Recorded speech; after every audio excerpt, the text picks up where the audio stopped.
Hi friends, and welcome back to the Summer North American Regional number 2 at the ESL Studios in Burbank. Gilly Weed here with Jay Howe at the desk.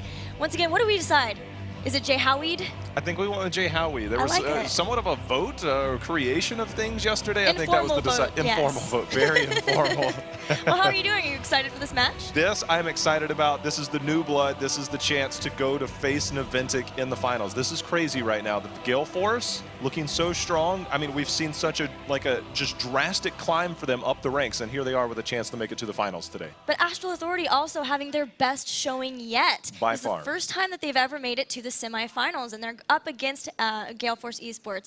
That was a matchup we got to see at the first regionals. It was a 2-1, so we're hoping for a pretty awesome matchup once again between them. Yeah, there's a lot of excitement going on. Astral, their first time making the top 4. Gale Force has been here, and they're looking to take the next step. It's a matter of who's going to be here. And keep in mind that one of these teams still has to take down Naventic, because if they don't take down Naventic, they have somebody else in line, Gilly. Exactly. They will have to play versus Cloud9 in that match, the tiebreaker match. But let's talk about our teams at hand for this matchup. Astral Authority is here.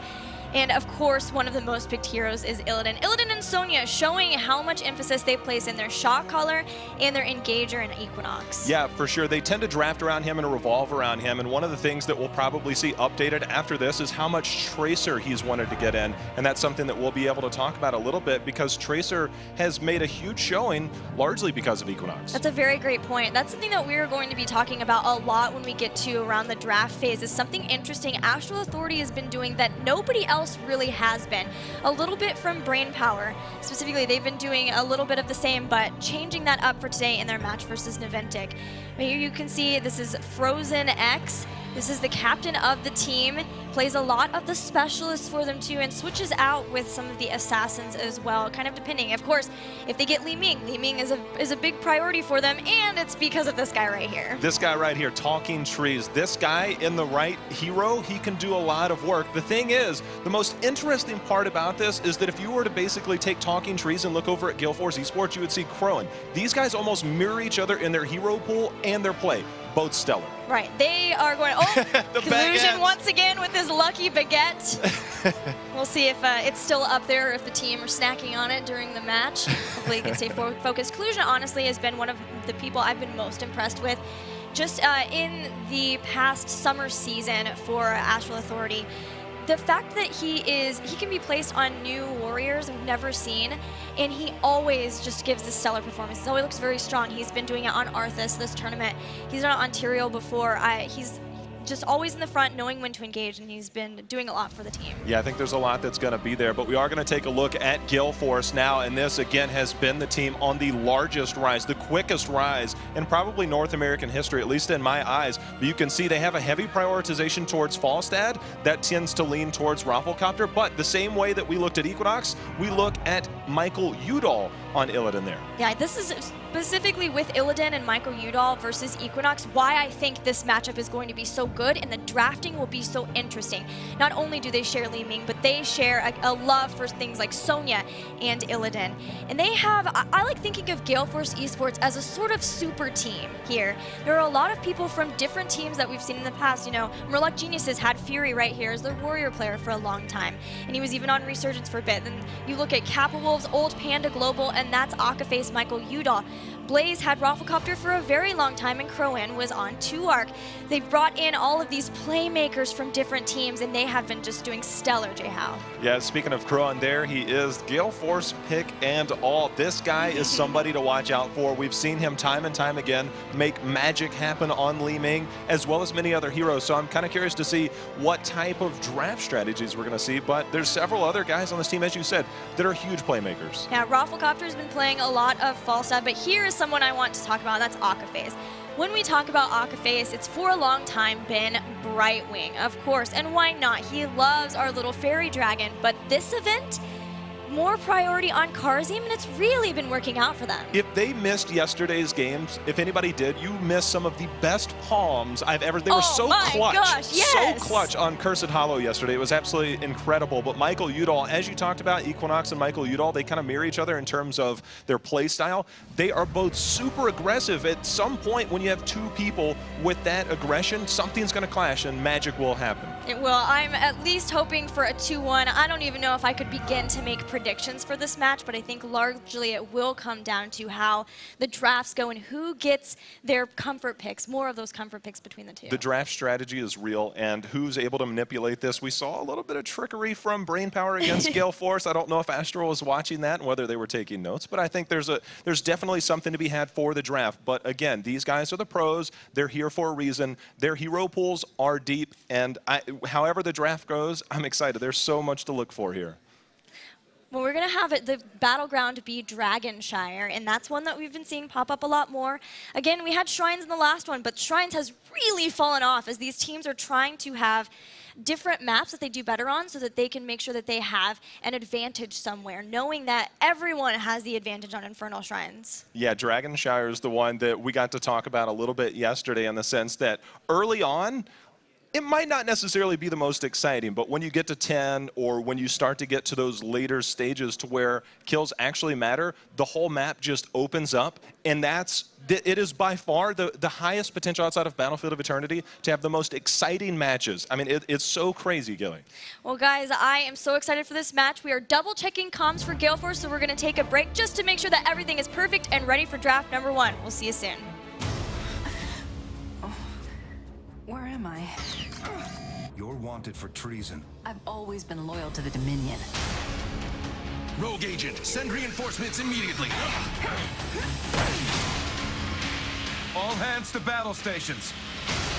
Our scans show that your memories have been altered.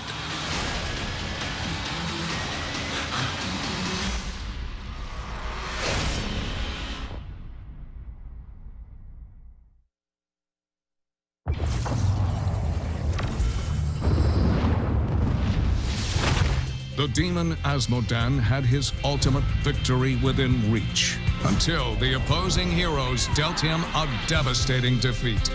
Asmodan went back to the drawing board and rediscovered his love of the game. The Lord of Sin became the Lord of the Slam. This is my house. Let's see if you've got game. Welcome to my jam.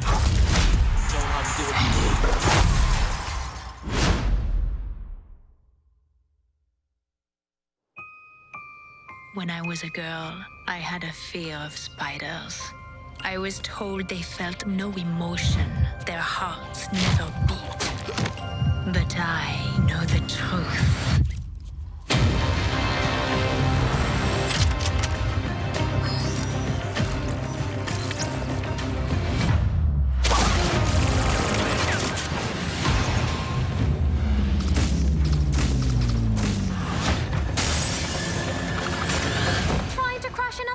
Love.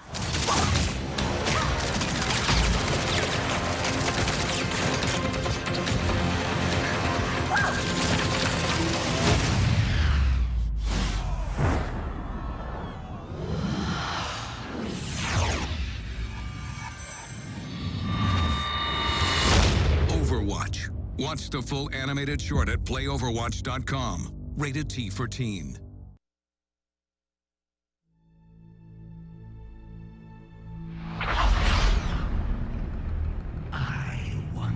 Ruled Ashur-Nerub. Then came a war I could not win. I was forced into servitude.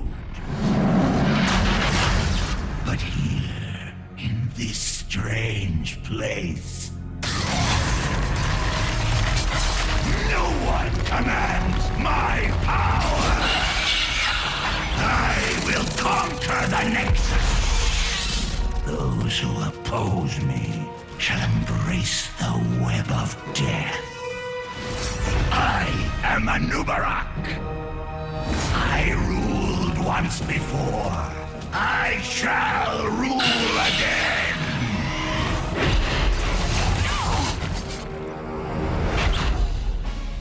Nubarak, a hero people have been excited about. We'll see if we see him here as we're ready for draft number 1. It's already underway with bans. Kael'thas from Astral Authority. Jay, how they have banned Kael'thas every single game as a first ban, except when they went to Shrines. Well, Gilly, the more interesting thing is actually one of the things you and I got to talk about before coming on is how much Astral Authority allows Illidan through. And I'm actually kind of curious to see if they're going to try and manipulate this strategy even further. It's something that we've seen quite often, but they are looking at Sonya early, which means we might just be seeing Equinox on Sonya, not necessarily some other plays that we might have seen throughout the weekend so far. Yeah, so what's happening is they're saying that, I actually asked Equinox, because I was like, you guys first banned KT even when you're in the second pick position, which is very normally the place that you ban Illidan. But even versus teams like Ventic, we saw them not want to do that, and they've said that they are comfortable, they understand Illidan, okay playing with them, and that with Tracer, who they've picked up, they feel like because Illidan can't stick to her, obviously he's going to have trouble self-healing, and so Tracer is their belief the answer to Illidan. Okay, well, I love the fact that they instantly went into Tracer. I was actually wondering if they were going to do that. This is something that you've picked up on and, again, had the pleasure to talk to them about, and that's something that we've seen all weekend, and there has been some amazing plays by Equinox. He plays Tracer the same way that he would be playing somebody like Illidan, to where he gets to that back line and is an absolute terror, and with her recall, she gets in, gets out, and you're like, wait a minute, what just happened? It's amazing playmaking by Equinox. Yeah, Tracer needs to be able to, or Illidan needs to be able to attack things, to be able to heal himself up, as well as kill things, obviously. If he can't stick to Tracer, then he can't do that. But what they like to do is pair Tracer with either a Tassadar or an Abathur. You really want the extra shielding along with supporting, and Gale Force has picked up on this. They study their teams, and now not only have they banned Tassadar, but they also banned Abathur. Well, we see a little bit of a hesitation directly after that for the next 2 picks here for Astral Authority. So I wonder, is if you're talking about that, is if they're starting to be like, wait a minute, that's actually what we wanted. They figured it out. Or maybe they're just trying to figure this out. Murden, obviously a strong pick. Fury on that. Landing those Storm Bolts can really turn things around in their favor. But I'm kind of curious how they're going to manipulate this, whether they're going to have somebody on that back line, and with Uther still on the board, if they're going to go that or some other direction.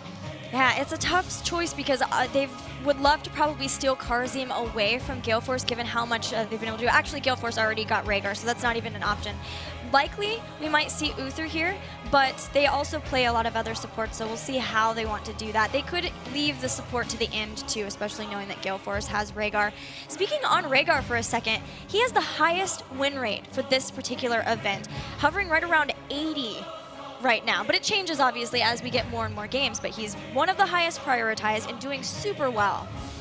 There's a reason he's first picked, and wow, instantly picking that up. I love the Zul pickup here, and Right Wing paired with Rhaegar. This is I did a double not expect support, that. no warrior. This is crazy right now. This is so nuts. Okay.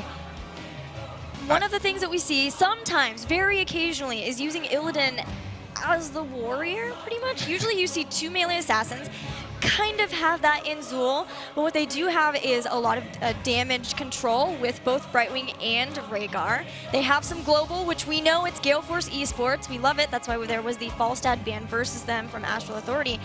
And Astral are actually going to choose Malfurion. Interesting. I don't know if that's to try and help deal with the Poison Nova that could possibly be coming out. I feel like Skeletal Mages will be the choice to allow Illidan to do work on that backside, but Malfurion being the pickup here, Gilly, I'm not real sure how I feel about this. Thoughts? And with Uther still on the board, is this the right call? It's strange. It's definitely strange. But Malfurion is going to have to deal with a lot, right? Usually you don't see him having to deal with, or doing very well dealing with burst damage, which if Crowin can land his combos, he really likes the magic missile builds. If he does that, he may not be able to do that though, knowing that Tracer's going to be constantly trying to focus him. This draft just got crazy quick, and I knew it would.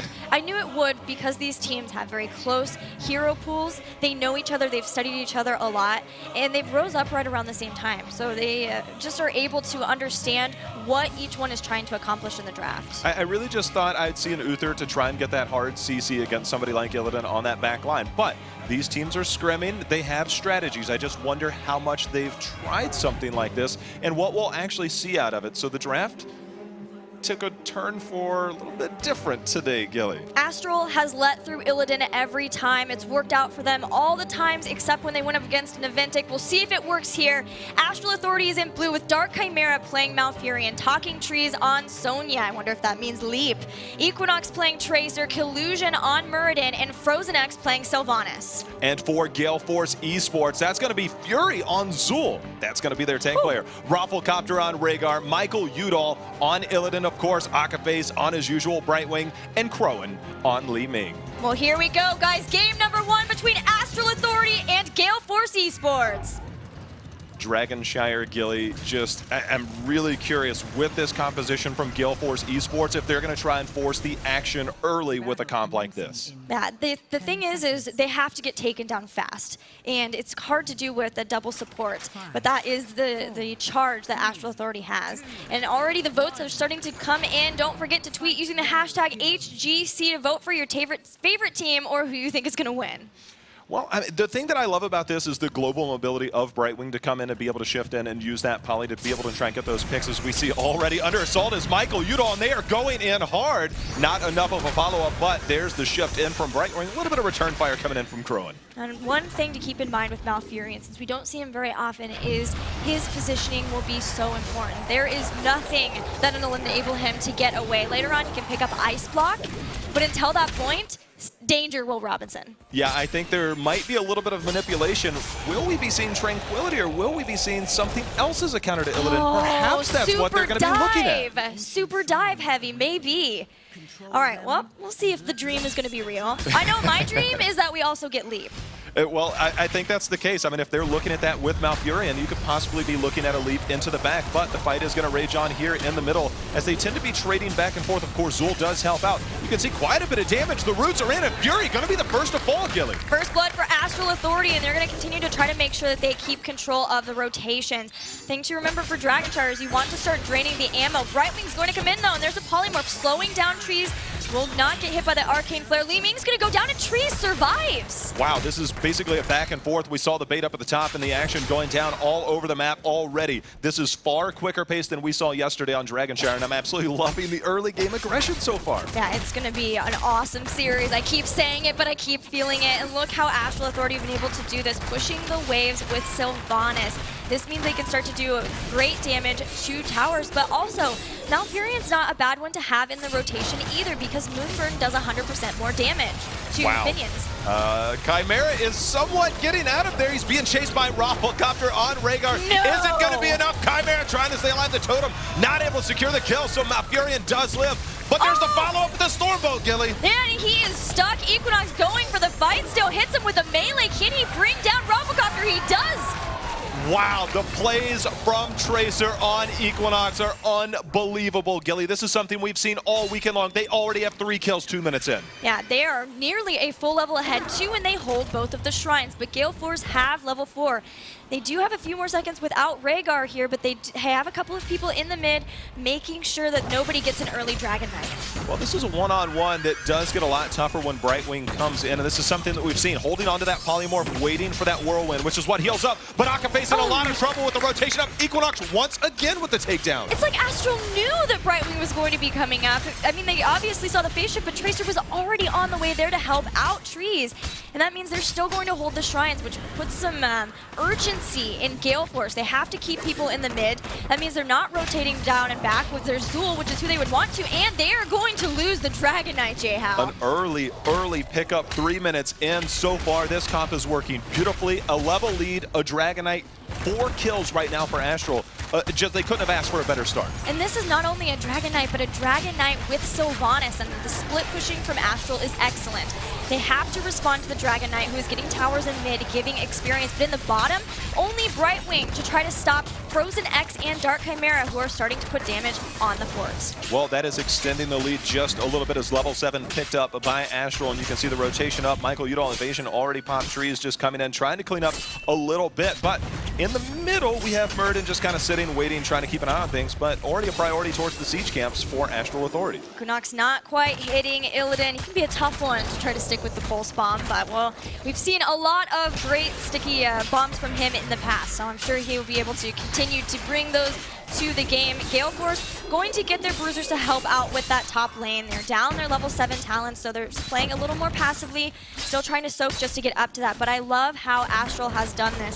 The fact that Gale Force have not been able to rotate between mid and bottom with Zul means they cannot keep up with Sylvanas. I mean, Zul is such a strong laning presence on any map, but particularly here, as well as he can push up those lanes and be able to eat up some of that ammo. But the return damage here between Sylvanas and now the siege camp pushing here, I mean, so far, Astral Authority, they're on their race to 10 well ahead of Gale Force, and they force the action. If they get there, Gilly, this is how you really start to stretch the lead. Yeah, just continuing to widen the lead. And they may, if we see them start to hide heroic abilities, I think that's when we're going to see something really cool with their composition. Now, there is the stuck. With Akaface coming in, Equinox recall out of there, does not want to have to take that 1v2. Talking Trees dealing with the bruisers that are putting on some damage to the towers, and every little bit will help Gale Force, but not if they lose Akaface like this. Akaface in trouble once again, but the polymorph is there, and there goes Equinox in once again. Is he going to pay for his life? That's a 1-for-1 trade. The pressure is there. Collusion trying to stay on. Nice wave over by Frozen, trying to get a little bit of a body block, but on the back there, Gilly, Crowan doing some damage. Everything was great with the rotation there from Fury, but Illidan is down, and that's a second kill for Astral, still winning this engagement. And Crowan needs to be careful of Storm Bolts. The rotation from Fury was so good. He came in, he knew that a lot was down for Tracer, so he threw the Bone Prison on her and she couldn't get away, and that at least helped them get the 1 kill, but in losing 2, Astral is very close to heroic abilities. This is really the time that Gale Force is trying to come back in this. Yeah, they're trying to put a little bit of pressure, ward them off just a little bit. As you can see, the Li Ming damage poking there onto trees, but level 10 now picked up. Oh, but Frozen X is still going to get taken out. They might be able to get Grow in, but people are pretty low for Astral. They are going to get her trees whirlwinding just to try to stay alive and will get out. So it was a 1-for-1, but still heroic abilities. Tranquility is there, so all the normal heroic abilities. Uh-oh. Rafflecopter just barely able to survive once again. Equinox is absolutely pressuring every bit of Gale Force's back line, but luckily for them, they're about to hit 10 and try and even this up a little bit. Yeah, this is a really hard part when the Dragon Knight is available, but you don't have heroic abilities right around the second Shrine phase. And that's why Astral is being so aggressive. Even if they don't get the Dragon Knight in that time, they're still trying to at least get some towers down, do some damage, open up the area for maybe taking out a fort if they can't get the Dragon later on. Heroics are here for Gale Force eSports. Instead of Poison Nova, it is the Skeletal Mages that will enable them to be able to chase a little bit easier. We've got a little bit of a fight possibly going over. Astral Authority trying to keep control of this, as we now see they have both shrines. In the middle it is Tracer going to go ahead and rotate up, and we see Rafflecopter as well, but Tracer recognizes that. Could they be looking for the Dragonite? But Illidan there in the middle took a return. Yeah, they're on guard duty. It's once again Illidan versus Tracer, and Sonya is going to come up to help out with that. Still the fight is raging over top, and with 2 versus 1 in the mid, this should be something that Gale Force can get, but actually Rafflecopter already come down, Metamorphosis goes out, the top shrine grabbed for Gale Force, so they no longer have to be too scared about this. Ancestral Healing is used just to keep Michael Udall in the fight. Gilly, you talked about this before the game even started. Tracer can get all over Illidan, and Illidan has so much trouble keeping up, and you see already the Ancestral is baited out. I mean, this is a tough play for Illidan right now. And we've seen that a few times, but a good polymorph on a Collusion means Murden gets taken out, and with those Skeletal Mages now, Malfurion falls to. Great job slowing him down so Disintegrate can bring down Malfurion, and that's going to be a big power play for Gale Force eSports now. They've turned it around. It's basically even in terms of experience. They've caught up in a few kills, and now they're starting to put the pressure on here in the top lane. As Frozen X going in very hard, had to use his Wailing Arrow, but he got caught out of position and gets taken down. A little bit of a misplay there. Yeah, and that means that while everybody else is back up, now again Frozen X is down. So Astral Authority need to take a breath, not get someone else caught out, even if they lose this top fort, just so they can finally stop, have everybody up once again. And I like that Gale Force, instead of being overly concerned with getting the Dragon Knight during this time, make sure to put some pressure on the top fort, looking toward getting their level 13 talents ahead of Astral. They're starting to put the pressure on indeed, but the siege camp picked up here by Astral Authority, trying to regain a little bit of control with the map. And you can see Akaface just kind of casually playing up in the top as we see trying to clear this out. They did manage to salvage the fort here in the top lane. That's still fairly healthy there, and in the bottom lane, Astral still have that shrine. And finally, we'll be able to take out this bottom fort, likely, although it's taking Equinox a while, and Crowin's coming in. Just one more poke, maybe? They're not willing to commit or overcommit. 13 picked up by Gale Force eSports. We see a little bit of hesitation on the rotation. Collusion just trying to keep an eye on the back line, making sure his team is safe. But Equinox going in hard once again. Rafflecopter was the target, and now we see the shift in from Brightwing, Gilly. This is a fort that still has not died, and although they did have Sylvanas, she had to be up there to turn it off, and they were able to catch her out. Now Talking Tree's getting hit by the Disintegrate, and that's a second kill for Gale Force. This no warrior composition really starting to come into play now that they have their heroics. Yeah, double support with that is really enabling them to just kind of put the pressure on. They're not afraid to be aggressive, and you can see that it's showing, and they're managing to pull this off really well right now. Some things to consider too, Harvest Vitality, not a normal pickup for Zul, but because he needs to make sure that he can just stay as tanky as he can, that he went ahead and grabbed that, and that means that as he hits people with his Cursed Strikes, he's, actually that is Giant's Curse, my mistake, and that means he's going to be doing more damage to the Warriors, so Sonya and Muradin. Yeah, we'll see how well that plays out. The Dragonite pushing middle down in the bottom. Dark Chimera being caught out. In comes the Bone Prison. Is it going to be enough? There's the Ice Block, and that is going to keep him alive, at least momentarily. And they're trying to return the damage, but Equinox taking quite a bit of a poke there. This was a great push for Gale Force. Up in the top, Mercenaries have brought down the fort. They took down towers and are even sieging the fort in mid, which is getting a response too. But people in the bottom had to be there to clear out the Mercenaries, which means they have pushing on all fronts. And now where Gale Force have been behind for a majority of this fight, they're over a level ahead. Getting a lot of value out of this Dragonite. Michael Udall having to retreat back there on Illidan. You can see Astral wanting to turn this around. Tranquility came out. You can see they wanted to be aggressive. Not able to land the Stormbolt there is Collusion. So they're just going to have to retreat with Tranquility now on cooldown. And they recognize that, trying to turn this fight back around. Metamorphosis is going in. I'm not sure how much they'll be able to follow up, but Michael Udall staying very aggressive as the Arcane Orb hits. But now Michael Udall starting to take quite a bit of damage. Can the Skeletal Mages secure? No, they're not going to be able to, so just surviving is Astral. Yeah, they survived, but they still took a lot of damage there at the middle. They're going to lose the fort here unless the rotations can come in very fast. And they're scared they're going to be down level 16. So if they lose somebody, they will give 16 to Gale Force, but they should at least, again, barely save a fort. But Gale Force has been doing a great job of opening up the map now so Illidan can have free reign all around. After things looked completely dominant, Gilly, early on, Astral was looking so good, and then all it took was a few mistakes up at the top, and now Gale Force has turned this game around. They have a full grasp on this, but this is Dragonshire. One fight late in the game can lead to a Dragonite, which blows this game wide open. So right now, things looking good for Gale Force, but still plenty to come. What amazes me is that Astral have not been able to take out that bottom fort yet. You see Rhaegar is in the bottom, watching out for it and making sure to safely soak so they get all 3 lanes of soak, and that is 16 for Gale Force. But Astral have snuck the Bruisers in the bottom. They have their Giants too. This will be a big mercenary push. Maybe finally they can take down a fort from Gale Force. Maybe. It looks like Tracer is going in, but up at the top we have Gale Force continuing to put the pressure on, clearing out this Bruiser camp in the top. And we're another 25 seconds away from the next Shrine phase, and this is where we get to the late game at 16. Both teams are going to be there by the time the Shrines come up, and then this is where the Dragonites really start to hold value. Yeah, that's absolutely right. As they get later and later, they start doing more and more damage, and with 16 here, Sonya gets a lot tankier thanks to Nerves of Steel. We also have Stone Form for Muradin. That's going to help a lot. Tenacious Roots, though, for Malfurion. So they are trying to be able to lock down potentially someone who gets too far forward, maybe Zul or Illidan, but it's 16-2. Zul gets amplified damage. So now, whoever they catch in that Bone Prison is just going to get melted thanks to all of the damage that Gale Force has. Equinox is able to close the gap quickly. We see that he is down there trying to get vision, but up at the top we have Akaface up here on Brightwing. Remember, if a fight begins to rage, Akaface just shifts right in and turns the tide back into their favor, and you can see the manipulation of Brightwing by Akaface, so experienced, so well done. That is a style that they are so comfortable with, is having somebody who has the global ability. Means that they can do something like that, a split push. Akaface is going to get stuck but is nice and healthy to be able to survive through that. But the fight goes on in the bottom, and as soon as they see the phase shift from Brightwing, they move in. They know that the positioning can be pretty scary.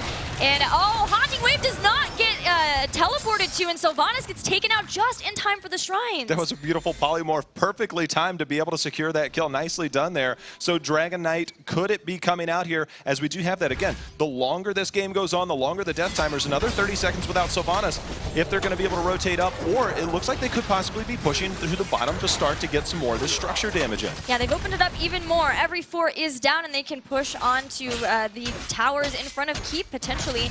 Equinox is guarding, maybe seeing if somebody is going to rotate up to that top, and they do see that Michael Udall is the one looking to go up there. So if they can just stall this out for a little bit longer, they'll have Sylvanas back, but the fight might come in before that, J-How. Yeah, the polymorph was out once again, and up at the top we see all over Equinox is Michael Udall. This is one of the toughest spots. He doesn't have the blink available, and down goes Tracer. The metamorphosis going in, Trees in all kinds of trouble. The magic missiles hit, and now we have Dark Chimera under assault. Tranquility not going to be enough healing. 2 members down from Astral. Trees just barely going to survive, but another huge win for Gale Force. They forced Equinox to use Recall early on in that, and then whereas Illidan maybe can't normally keep up with Tracer, he had no problem with it there, and that is Tracer down, Malfurion too. No escape once again. He had Tranquility healing everybody up, but it's a slow burn, and with a lot of ability to burst damage, burst people down with amplified damage, and even Li Ming. It was 2 quick kills that now is enabling Gale Force eSports to not only have a 2-level lead, but a Dragon Knight yet again. This is a tough moment. They did a little bit of work earlier. Remember, they were in the bottom lane. They cleared out a little bit. They've also cleared out the middle, and this is a very strong position. The minute they take down the next structure, this should easily be 20, and this is very threatening to Astral right now. Malfurion is back up, and the bottom lane, it looks like they do want that to be the place where they try to take down the Keep, knowing that they've done damage on structures, and the fact that it's the bottom lane. That's the place where there is 3 mercenary camps that can push, so usually that tends to be the place where teams look for a win condition and priority for taking out a Keep. Astral Authority, we're looking for the trap. Do they find it here? Well, getting punted away, that's not going to be the best scenario for them to go. Dark Chimera under assault once more. Nice roots will be able to keep Illidan in place, but the Dragon Knight starting to go up. It's going to start chunking away at the Keep, but look at the magic missiles continuing to chunk away at Collusion, hitting him time and time again. Growing on that backline is an absolute menace right now. I mean, these combos have been really tough for Astral to deal with, and that a lot of time really comes down to, again, Malfurion. He's doing what he can. There's the Metamorphosis. They take down the Dragon Knight, but Illidan is still on the core. Skeletal Mages are out. Fury was silenced, but everyone is throwing what they have at the core. Li Ming goes down, though. Fury will too. Is this a throw, J-How? Michael Udall is where the action is. The Ancestral does land 15%. It does look like they're going to take it, and the core goes down. That is what Illidan does. He helps secure the game, and that is game number 1 going to Gale Force. It started out pretty shaky for Gale Force at the beginning of that, but once they got their heroic abilities and found a couple of people out of position, they found their stride and were able to win game number 1. Early on, Gilly, I mean, this was complete control. Look at this. I mean, they wasted no time. A minute in, first kill, Fury goes down. Things looked so good early on, and here it is, continuing to put the pressure on, continuing to get the kills. Astral, tale of 2 halves here, Gilly. Right. The early game was pretty tough for them, too. They were still waiting until they could get some really key talents until later on. I think a big one for them, too, was, of course, having amplified damage, but a lot of Illidan's ability to get tankier later on. He still ended up getting reflexive block, even though they're up against Tracer, something that we hadn't seen before, as Tracer could burn through those block stacks pretty quickly, but it did at least help him sustain through a little bit of damage. But again, I think a lot of it comes down to the Malfurion just trying to sustain through so much damage. I mean, this right here was another mistake by Frozen X, getting caught out, but that was where things really start to turn. And look at the assault on Equinox. They baited out all of his abilities, and then he wasn't able to follow up. And Michael Udall continuing to go in. And Chimera, Malfurion, again, the heals just, they're not sufficient against the comp like this. I would love to give a shout out to Fury too. Obviously Fury is the warrior player playing Zul, but those skeletal mages were everything a lot of times to the team fights, being able to slow people down from trying to get away from Illidan, from just backing up, healing up with Tranquility and coming back into the fight. Not having the ability to do that because skeletal mages made them so slowed that Illidan was just on them, they couldn't get out of the fights. Gale Force all weekend has looked so good and so comfortable as Michael Udall still continuing to do his thing. Never one afraid to put on a show. Well, Jay, how I'm so happy right now because we are going to the Battlefield of Eternity, which is my favorite battleground. All action all the time, yes! I love decision-making that comes in with Battlefield of Eternity, and this will be Gale Force eSports map pick, which means there'll be a second pick. Astral will be first, and I'm wondering if we will just see a straight-up Illidan ban from Gale Force. Knowing how powerful he is, he's been doing well every time he can get picked, which obviously is not a lot. There's so many Illidan bans, but when he gets picked, as evidenced in the last game, he does well. The more interesting part about Battlefield of Eternity, as you talked about yesterday, we tend to see the inter-game meta when it comes to different series, but at the same time, Tyrande is often highly prioritized on this map. But it's not something that we've typically seen, and Gilly, she hasn't done so well this weekend. She's won one game. She's been banned a lot. She's been banned a lot, but she's played, I think, 7 games? Yes, 7, won 1. It's not the best showing for poor Tyrande. And something that Dread touched on in the last one is a lot of times that they're pairing her up with that old style of ETC Tyrande, and when you don't find the picks, it's just not working out. It is, but we will see what happens as it is now time for the draft. First band going to be coming out here from Astral. They're going to go ahead. Rowan, I think, said, hey guys, I'm back here. And they recognize that. Trees is pretty sad about that, not having the Leeming, but it also means that they deny it from Crowan, and it was a necessity there. Gale Force, what are they going to ban? Do we see Illidan here? Do they let him through, knowing that both with Tassadar and Illidan, there's a lot of potential strong picks if they continue to allow him through? I just wonder if Equinox is still really high on Tracer, or whether it's certain maps, and if it's something we're going to see. He's wanted to play it time and time again. It's something that they've practiced a lot, but with that being said, Gilly, Tracer, first ban. I mean, this is just crazy. And guess what? Astral instantly picks up Illidan, which, again, screams Equinox. It does scream Equinox. And Tassadar now available. Gale Force potentially could get him, something like a Tassonia. Muradin is also doing it pretty well and very important to a lot of the teams. Obviously, Gale Force ran a No Warrior last time. Sometimes we see No Warrior again on Battlefield of Eternity. And there's Greymane, too. It does great damage to those Immortals. Greymane has been he's been quite good this weekend, to say the least. Yeah. I mean, he has just been fitting into comps. He fell out of the meta for unknown reasons, something about a cocktail nerf, but then he's just like, hey guys, I'm actually still really good. So good that he's actually going to be picked up here in the first rotation for Gale Force. So what along with Greymane? Do they feel like they want Rhaegar here? Because he's been, he obviously did well for the last game. He's been doing well for a lot of the teams. They want to make sure that they have ancestral healing for him. I definitely I would really like a Rhaegar pickup. I think it's something that we saw from Naventic earlier in the sense that they prioritize, well, I guess if Kael'thas is on the board, go that route.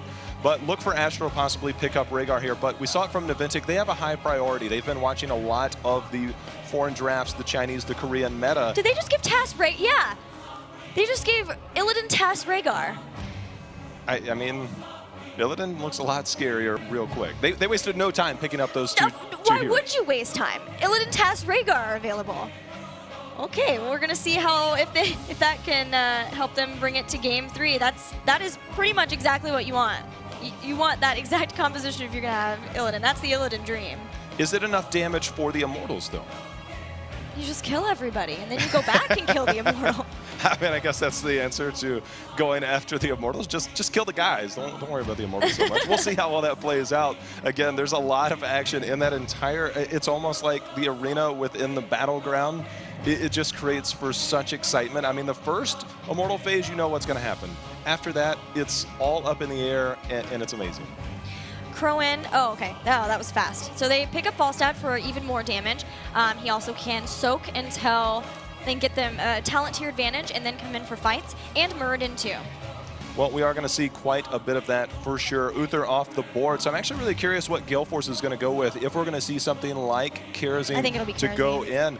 And keep in mind that Greymane, while he does play a hybrid role, Muradin, for the moment, is on the front line by himself. And that can actually be kind of scary in those tight areas where you could pick somebody off, be able to rotate around, and be able to get a pick on somebody even as tough as Murd. That's very true. That's a great point. He's going to be looking for disruption, but will have to stay safe, especially if they end up fighting around their opponent's immortals. There's a lot of stuns that you can get pushed into. What do Astral get? Maybe they've been playing some Arthas this weekend. Okay, Vala. Vala is, I think this is the first time we're seeing her at this tournament, but she provides constant damage, consistent damage that they need for the Immortal.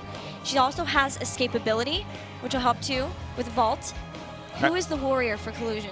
Arthas, Tyrael. Are we going to see basically a mirror of game number 1 as Gale Force, I guess, pushing their impression onto Astral? Will we see a no warrior comp coming out of Astral? I mean, the back and forth, the drafts already are looking completely different. First ban Tracer opens up Illidan, opens up Tassadar. I mean, it's just such an amazing thing. Vala here, I mean, you take Li Ming off the board, you have Kael'thas, Falstad over on the other team. I mean, it's just, oh, this is just such amazing strategy to watch between these two teams right now. It is. The drafting has been very fun. The game 1 was too. I want more. And I'm liking where Astral is going with this, and I know they're really considering who will be the best warrior for this. When you look at it, of course, ETC, if they want to go in for Mosh Pit, but so what is happening? They don't have stuns to go with them. I mean, slows from Earth Grasp. Stitches want to play. You know what? They don't need stuns if they hook them into the stuns from the Immortal. This is true. I have seen it happen. This is very true. Gilly, you are probably going to be a prophet for this game. We'll just see. You have to land the hooks in order for them to work, though. We're going to see how much Collusion has been practicing his fishing skills. You know what? I have faith in Collusion because every time I say, oh, this is the first time I'm seeing Collusion on a new warrior, not sure how it goes fine. I think Collusion will be great there. This is one last pick for Gale Force. It is their support. Will they just go Brightwing? I think it'll be Karazim.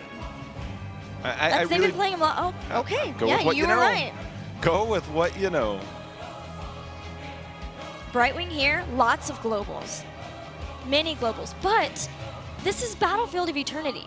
It's not Sky Temple, it's not Towers of Doom, it's Battlefield. There's 2 lanes, and you fight a lot in the middle. Gilly, I think when we looked at draft data for the last 2 months, I don't know if Stitches has been seen by any of these 8 teams in qualifiers or regionals. I want to double check that. I'm feeling pretty confident that we have not seen Stitches in a long time. It's been a while. It is the first Stitches and the first Vala for this whole tournament. The strats are coming out, J-How.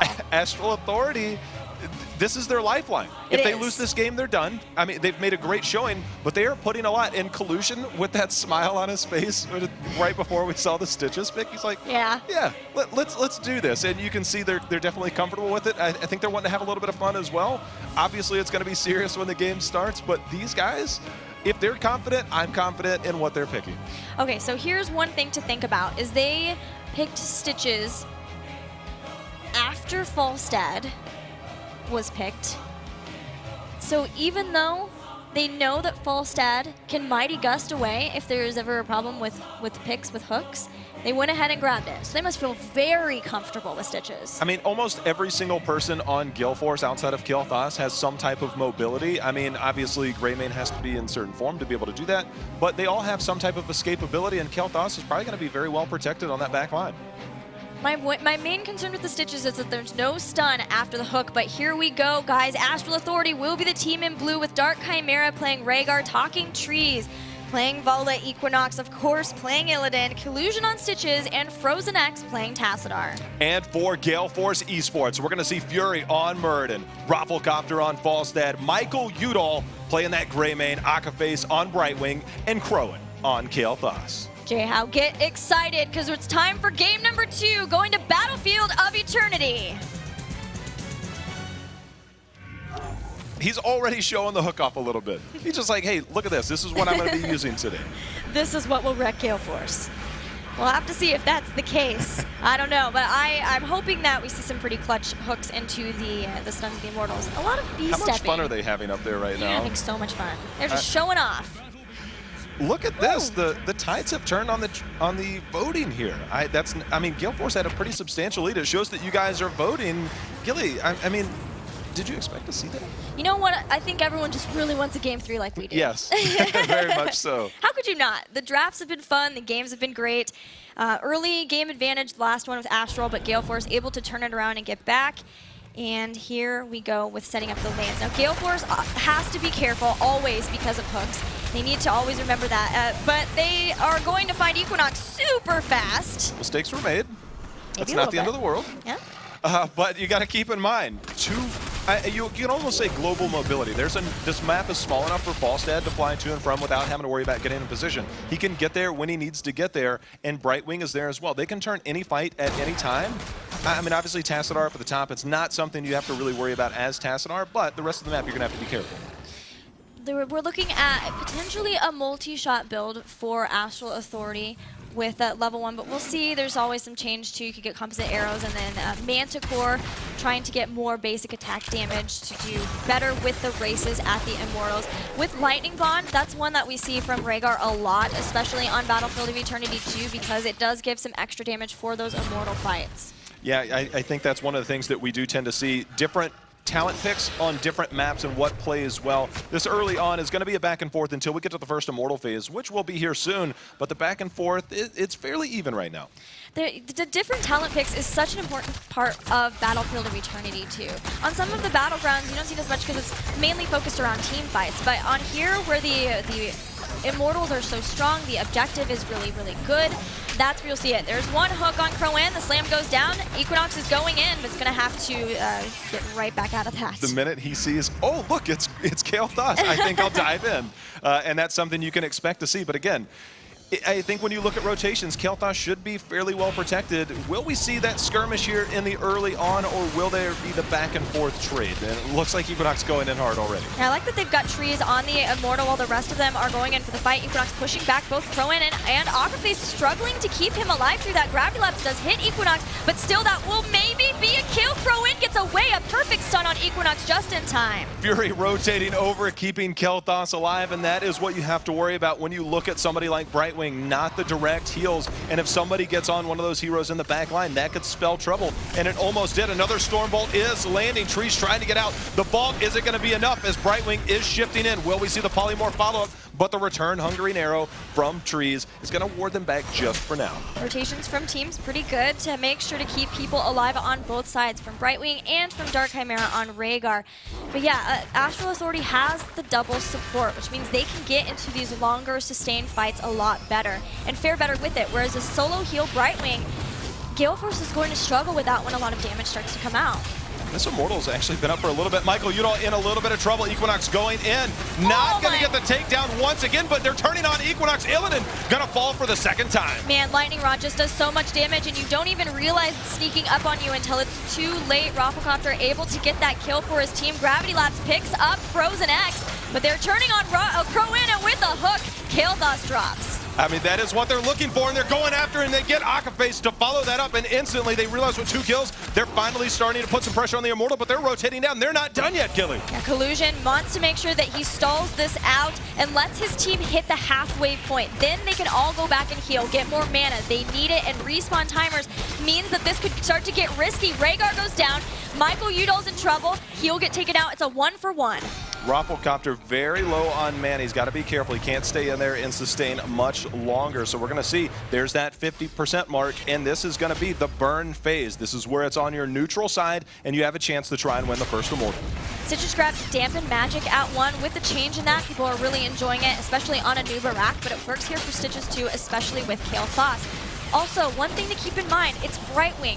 Brightwing, you don't want to pick cleanse. You want phase shield, which means there's no trying to cleanse out hooks. Not at all, and this is going to be a first Immortal for Astral Authority as they've picked that up. It's a matter of what can they do with it now. Obviously, the first Immortal, this is your chance to try and get a little bit of a lead and then capitalize on it a few minutes later. We're going to see what they do, but they have no problem with a little bit of a split push with forcing the rest of the team down here in the bottom lane. They knew the Immortal would go top because they took out a tower in bottom. They've got the split push with 4 people, but Tassadar to safely soak along with the Immortal.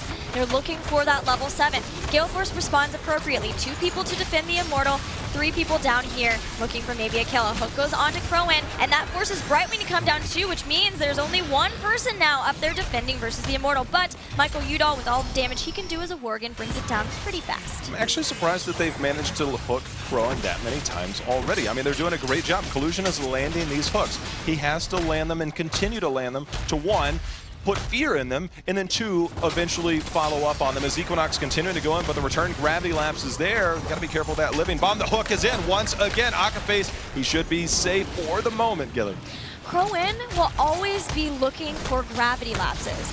He wants to pick people up. He has Netherwind, which helps increase the range. He's going to do a little bit better and hold on for this because Frozen X is 1v2ing people. He loses the Cosmo camp, and with Brightwing coming in too, he has to get out of here.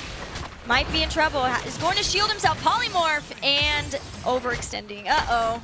Overextending just a little bit. Fury a little bit low. The fort is falling here on the side of Gale Force eSports, but a camp and the rest of the team now starting to push the top lane, trying to keep this even in terms of experience. It's 4-3 in kills, but Equinox not afraid to go in and try and go a little bit hard on that back line. Equinox was almost there to help out Frozen X, but it was just a little bit too late. They'll clear up the camp though. Gale Force catching up in experience, but Astral is still ahead. A hook again on Brightwing. For now, this is going to work. For now, this is great, and it brings down Brightwing. Later on, Blink Heal will help her get out of that. But Equinox for now, going in hard, Gilly. He is not done. This is why you have to fear Equinox on basically any hero that can get to that back line, and this is the most enabling hero for Equinox. ooh, Crowin waits to try to get the camp, but they're going to pay for it. Crowin goes down. Talking Trees just melts him with the searing attack. Michael Udall will not survive. Fury is getting a Brightwing shield in a couple of seconds. There he is. They'll get out, but still 2 for 1. All action all the time on this map. 12 kills in just under 7 minutes. This is why this is the most exciting battleground in Heroes. He will find no contention from me on that. I love Battlefield of Eternity. Here goes 4 fights. The stun was going down. Dark Chimera is in a lot of trouble, and a great polymorph from Akaface will secure that kill just in time. Stormbolt hits Talking Trees. Does he have vault? He vaults through the gate hammer. Oh, okay. So close there, not able to survive was Chimera, and you can see this camp still pushing in the top is forcing them to defend a little bit. They're going to lose a little bit of the race here on the Immortal in the meantime. Stitch has picked up Tenderizer, maybe to even help out. So once he does get a hit with or a hook with a basic attack, he can slow them down. And between that and the slows from Rhaegar, help ensure a kill from that. Later on too, they could also get frost shots from Vala, so they'll have lots of slows. But for now, they have their heroic abilities and Reign of Vengeance for Vala. Yeah, they're going to try and force Gale Force off point right now. Reign of Vengeance is going to be the main thing. What can you do with it? Obviously, Strafe has a bit of value, but against the comp, you need some type of control. And could that be the follow-up to the hook? Is it the commitment? There's the hook in onto Kron once again, and instantly diving in. The shield should be there. The Metamorphosis going in as Equinox on the back line. The Putrid Bile keeping them slowed. Akafe is going to be the second to fall, and this is a huge win right now. Gale Force a little bit out of position without 10. They just didn't have their heroic abilities, and now they lost people just as they're about to get them, and that again gives Astral more time to take out this Immortal. Whereas it looked like Gale Force might be able to get one with an early force to the midway point, now Astral are cleaning this up and again will put on the pressure. Well, they dominated early, late game, or last game. They're doing very well here early game right now. Can they follow up on it this time around and even this series up 1-1? They're looking good so far, Gilly. Well, now they have a lot to help with the hooks. Blink Heal is going to make sure that Brightwing may no longer be the target of those hooks. They also have Mighty Gust to help out with it too. So we'll see how that's going to play out. But with this Immortal, it's time for them to start throwing out the damage. They want to push with it this time.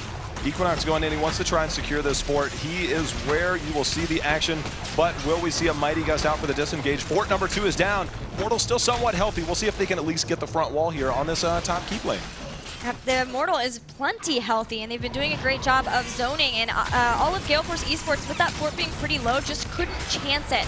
So they're going to back off. Astral Authority are looking to get 13 as fast as they can, but they don't want to get into a fight. You can see them positioning in a way. Oh, okay. Barrel roll gets Rafflecopter away, but they're positioning in a way to make sure they don't get hit by gravity laps. That's a very quick engagement point from there with Stormbolts. I love that positioning right there.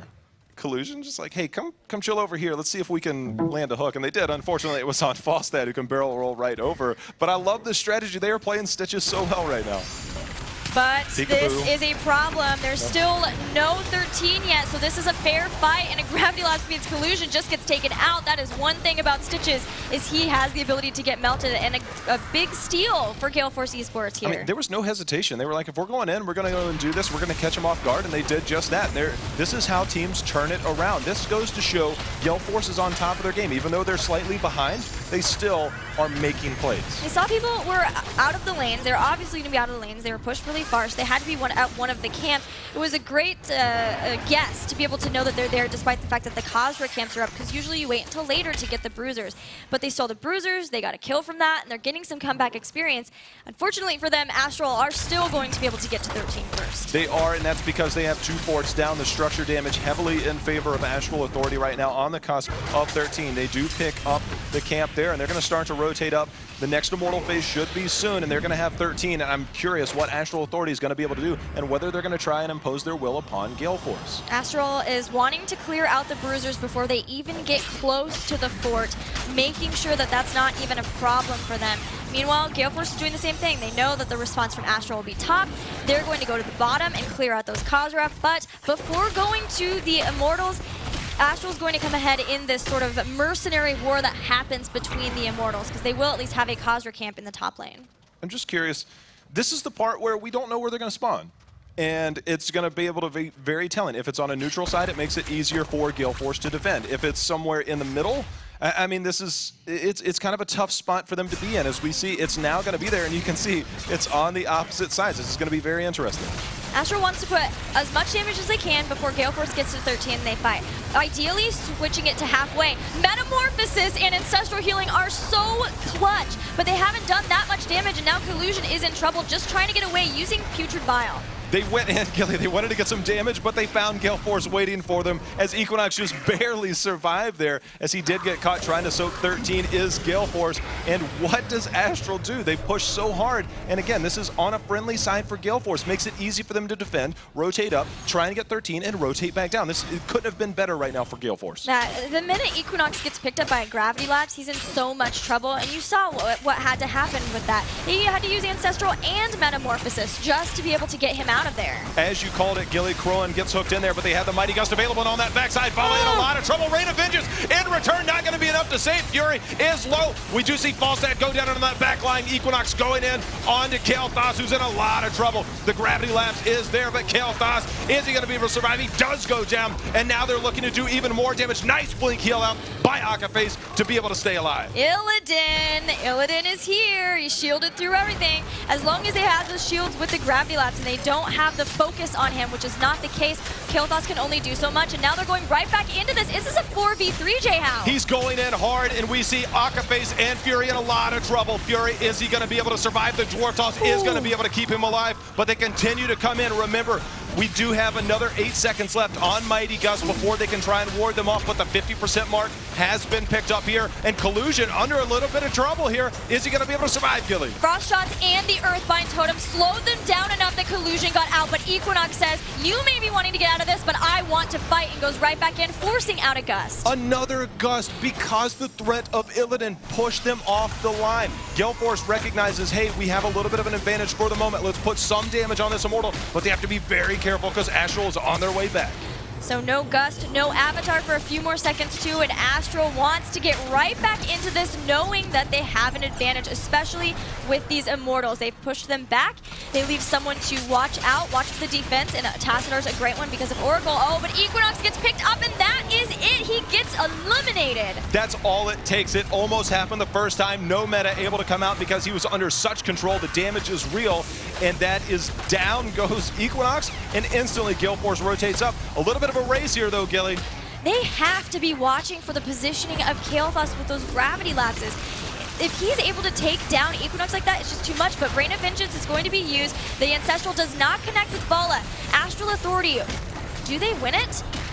No, Gale Force eSports wins the Immortal. I mean, it was so close. I think there was 400, almost 500 health left on that Immortal. The back and forth continues, but the kills starting to pile up. Another good advantage there from Gale Force to get the pick there on Vala and helped him secure that Immortal. It was Crowin. It's the gravity lapse, and that is only going to get scarier once he gets Sun King's Fury at 16. No Li Ming, no problem, Gilly. He's like, I'll take Kel'Thas, thank you very much. I thought maybe that they saw that he was up, he'd been banned a lot, and that they were worried that Crone wouldn't have something to play by going so early with Kel'Thas, giving up both Rhaegar and Tassadar. But now, as long as they can continue to hit those, that's everything. There's another gravity lapse, but Frozen X gets away. Dimensional shift, there's the Prescience Fury is right on his case. Ooh. Wow, that was close. The Immortal took down the fort in the top. Hook not going to grab anybody. Immortal should be cleaned up here, but Gale Force again starting to get to the late game, Gilly, starting to take the lead and really force the action. We have 21 kills combined on both sides already. This has been back and forth brawling just the way I love it. Astral Authority are watching out, making sure that they can get their bruisers this time, but it's pretty early. They won't have it timed out with the Immortals. And we'll see how they choose to go. They know that with everybody off the battleground and by picking up the top Khazra, it's very likely that their opponents are heading to their bruisers, but that's not where they're going. They want to fight over these Khazra in the bottom. Well, we're going to see if they do get spotted. They're rotating down. They showed no hesitation earlier. They got the picks, and that's where it started to turn around. Although this is a different camp, it is going to be picked up by Astral. 16 on the cusp for both teams, already picked up by Astral. Frozen X clearing out these Khazra. He hits the 16, but Gale Force is right behind with those two. By the way, Fishing Hook, the choice for Stitches. So now going for even more longer range. Well, we're going to take a look as both teams continue the back and forth here. Executioner, of course, picked up by Vala. It's something that we've been seeing more and more coming out to be able to get that extra damage. We'll see how well that plays and whether they're able to get the picks. There goes the hook. Oh, just barely misses Rafflecopter. I had to feel the wind off of that one. But with Executioner, they have a lot of ways of proccing this. There are a ton of slows on the team. Tenderizer we mentioned before, but also the Earthbind Totem. They have Putrid Bile, which is going to be phenomenal for it. They have ways of being able to do this. Even Frost Shot, she can self-proc it. Well, we're going to see how well that plays out. Both teams at even talents. Here's the next Immortals in 10 minutes, but they're not waiting to get some action in before it happens. The hook just barely missing once again. Executioner also picked up for Greymane. It's a battle of the CC, the stuns, the slows, and who can get it. But man, I'm very scared now because Sun King's Fury plus Executioner. I mean, what Astral needs to rotate down. They just gave up almost half of the Immortal. It's on the friendly side. Now they're going to be forced to fight here, Gilly. They're going to be forced to fight for this. They hook Fury. He does have Dwarf Toss. That's going to go. Equinox going in, and a Force Wall to keep it from going in. That will prompt Rafflecopter to use Mighty Gust, so at least they get that out. Well, Astral Authority has some ground to make up now, and you see they immediately go into a defensive posture to protect their Immortal. They cleared that camp at the top, but they gave up so much. Rafflecopter being grabbed. The barrel roll not able to get over the wall. Now we see Equinox going in on the back once again. He is staying all over Falstad, but Akaface in a lot of trouble. Metamorphosis is out. Rain of Vengeance trying to secure Ancestral has landed onto Equinox as he continues to go all over Brightwing, who blink heals out, manages to stay alive, and the return gravity lapse from Kel'Thas. There is just so much escape from this Stitches. They have like no way of being able to lock somebody down after the hook. Barrel rolls, Dwarf Toss, Blink Heal, Gravity Lapse, Mighty Gust. They're having such a tough time even being able to catch somebody with this for long enough to take them out. All of that action allowed them to catch up on Immortal damage, but Collusion in a bit of trouble. The Gravity Lapse, the Flame Strike. Look at Stitches' health go down so fast there. That's going to force them to back off and allow Gale Force to rotate down. Once again, the back and forth continues. Now they're going for the fight again. They're waiting, trying to get Stitches back into this after being able to heal up, but it's going to be too late. Now what they want is the fight. Akaface blink heals back to Fury, but a Force Wall waits for it, and they find the kill they want. That is it. They gave up the Immortal. They got the kill, and they're going to continue to stay on Michael Udall under assault from Equinox. He turns around. That allows him to disengage, but Greymane in a lot of trouble, does get taken down. Are they going to go and try it? They're going to try and force the issue and take a keep. They know that the Immortal's pushing, but they have a fort there, Gilly. Yeah, they've got a fort in the way, and this is really cool to see. They're going straight for the towers up in front of this keep, and they want to get catapults pushing and then then they can rotate back. No Mighty Gust for that, and they had so many slows to help them finally get that gray main kill. I mean, that's exactly what they were looking for, and they managed to pull it off, and now they could be looking for blood. They got to be very careful. Rafflecopter, of course, he has another 10 seconds. No disengage, but going in. Fury trying to ward them off just a little bit. Future Bow was used. Are they going to look to re-engage, Gilly? They burn him down pretty fast, and that's again the Executioner. They also have Searing Attack, so Vala can do so much so quickly once Future Bell's there. There's a hook on Crowin, and Equinox re-engages. Well, the Rain of Vengeance comes down right into that. Fury is going to get healed up. The Avatar is there, but the Ancestral already, the fight is on their doorstep. Fury in a lot of trouble, but Astral recognizes they are very low. Their mana is very low. They are trying to retreat. Tassadar trying to get away. He is the one you want them to chase. That's going to fly over. They should be able to secure the kill on Frozen X. Yep, there he goes down, and it'll be a long time, 53 seconds until he's back. The keep nearly gets brought down. It was close, but they do save their keep. So while they have the catapults pushing there, their opponents do not. Gale Force are realizing this. They know that they're a little bit behind. A hook goes on to Rafflecopter. He's way slowed down. Well, they got to keep. They stayed in. They forced the action. They're basically going to be giving up a keep for a keep at this point. Future Bow just trying to do anything to ward them up. He is trying to save that keep so much right now. I've got to look at Tree's damage while you. Oh, the hook there on Crow, and the blink or the shift in coming in from Brightwing, but Vala gets taken down, and now this is trouble for Astral as we do see Rhaegar fall, and all of a sudden 3 members from Astral are down. The keep is down, and Gale Force looking to finish Gilly. This might have been a huge mistake. Now they've got all 5 members of Gale Force here. Equinox going to try to take them down while he can, but the core, it has lost its shield. They are bringing it down. Nobody has died, and this is it. Gale Force eSports bringing down the core. And just like that, it turns around. Michael Udall is going to fall, but the core down to 10%. This is game. Gale Force moving on to the finals, Gilly, in a huge turn of events. It just blew wide open. They got so down and out there, they lost their keep, but great play, great decision making, and I have to again talk about Kael'Thas. So many perfect gravity lapses and the ability to just instantly blow up Illidan. It was time and time again. As much as Stitches landed hooks, Kael'Thas turned right around and landed gravity laps. The damage was real. They caught out Illidan, weren't able to secure the kill on the Immortal, but the second time around, they got the kill, and it just turned the game around on that point right there.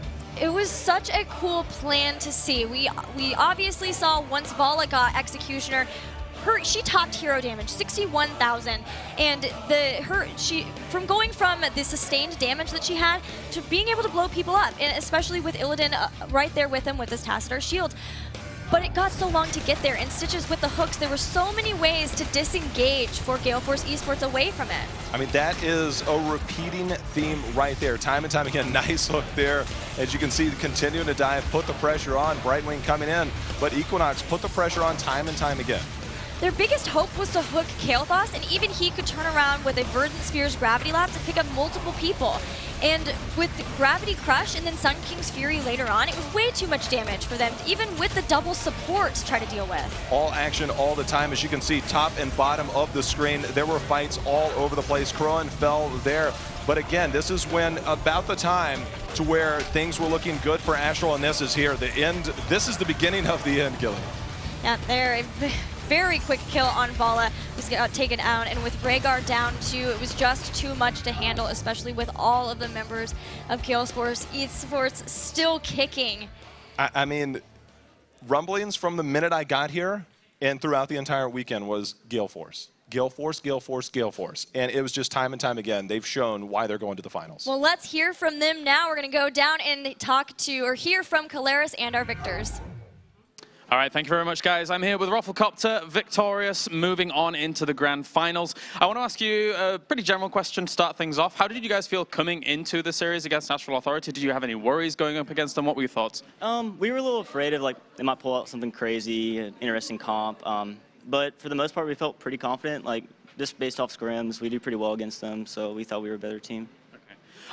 In the first game, they actually went for a Malfurion over an Uther choice, which was some people theorizing a little bit of a different choice to what they actually went going for. What did you guys think of the Malfurion choice going up against your tankless composition?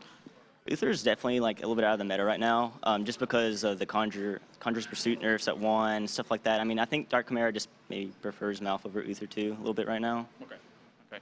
And then going into game number 2, Obviously, you guys had I ended up giving them the Illidan, Tassadar, and Rehgar. Was there any kind of fears going into that one? Obviously, it's a very well-documented composition that is something that can be a bit sketchy to deal with. Yeah, we call it the God comp because it's pretty much the strongest comp out there. But we felt really confident with what we had. Like, we had a lot of bursts, and as you guys probably saw, we bursted them multiple times right before the Ancestral could even hit, and it was really fun. Good stuff. So moving on into the grand finals, obviously if you guys are able to be victorious there, you guys move on to Summer. How do you think, and how do you anticipate it's going to go here in the finals, going up against the strong team in Naventic? They're going to get bodied. They're going to get bodied. All right, well, thank you very much, Rufflecopter. Good luck going into the grand finals. We are going to go to a break, but when we are back, grand finals time here from the North American Regional.